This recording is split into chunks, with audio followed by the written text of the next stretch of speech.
Are you confident of bringing in a right back and a winger potentially before Monday? I think those were the two positions you were looking at.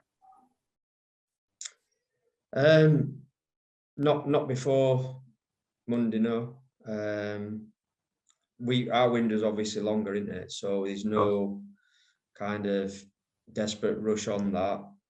From that point of view, we're not. I think again, you probably see some clubs sign players, and it's more just a need rather than what they really want. So we've got that comfort in knowing that we've got until late March time to really do that. Obviously, if you're waiting that long, then your season's coming towards the latter stages anyway. So would obviously if I feel that they're the right people, like to do that as soon as possible. But at the same time, we've got the majority of the squad in place, and we have to spend at least quite a bit of time focusing on them as well, and trying to get the best out of them. Have you had any offers for any of your players? No, none at all. Where are Sean Scannell and Joel Grant in your thinking at the moment? Is there a chance they could leave the club because they've not been involved very much recently? Yeah, they're just part of the squad. Elliot said, I don't know if you said to yourself, can't remember. You have to forgive me with these; it kind of blur into one to a degree. But they're good, both good guys. Got a good attitude. Come in training, they're not an issue whatsoever. So I've no kind of desperate rush to try and move them on or separate them from the group. All I have done is have a conversation with both and just said that I think that it's hard to see them getting too many opportunities. And then it's kind of over to them. And that's more just being upfront with them rather than anything else. As I've said, we're not under any pressure whatsoever to move people out of the football club. And they do genuinely get on with the rest of the players. They're good guys, so they train with us. There's no issue on that side. Different than earlier in the season when we had a bit of a separate group, just because I'd said that those players weren't going to be in my plans moving forward.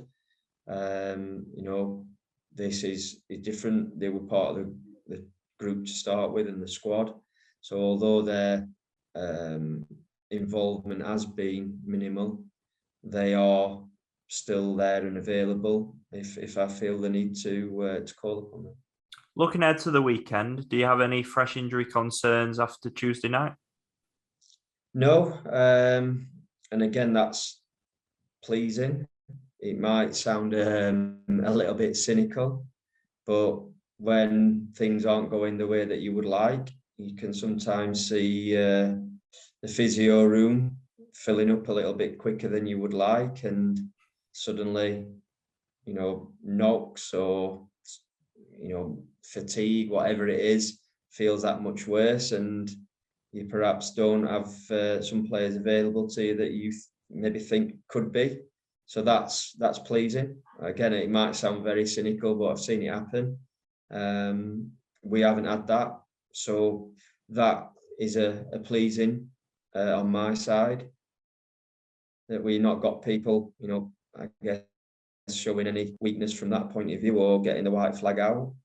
I want them to be available to me, and then again, I can only pick 11 to start and then the 5 subs, but still prefer them all to be available to us.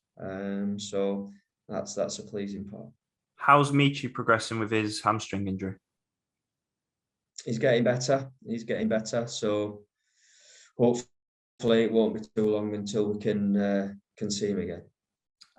Given you've spoken previously about his ankle niggles, how close is Max Wright potentially to starting a match for you after Jordan Maguire Drew's injury? I think he can. He can certainly start. Whether or not that would be the full 90 minutes he gets, but he's there in contention. The ankle has, I think, injured him slightly, nothing dramatic, but has a little. But I think if you said to him, you're going to start a game, then he's ready to go from that point of view. In the first 12 games of the season, you scored 27 goals in the first 12 games, and then in the subsequent 12 games, you've only managed 8. What do you think that drop off, which is obviously quite a huge difference, is down to? I think there'll be a lot of factors, Elliot, if we kind of really dug into that. I think there has to be an element of the opposition you play will come into it as one. Tactics, players available, lots of things. A bit of luck, which no one ever likes to hear, but that'll be some of it as well. So yeah, that's I obviously aware of that. I think the sort of when we played Halifax on TV, that was something they discussed, albeit it wasn't quite balanced out as it is now. Something obviously we want to get better at. The more goals you score, the better chance you've got of winning those games. But it's, the other night, for example, I'm convinced that either Sean's header, Tristan's effort, or Sean's header, the rebound falls for Tristan early season, and it's not now. That's, the keeper's made a couple of really good saves there. I think we said about as penalty wise, not so much the other night, although there was an appeal at the start of the second period that I'd just got down the tunnel, so I didn't see it. But prior to that, I think we could have had a penalty in each of those games, haven't been given. You just sometimes get on those runs, and it's hard to, as I said before, you're always looking for the answers. Sometimes it doesn't matter how hard you look, it's not an obvious thing.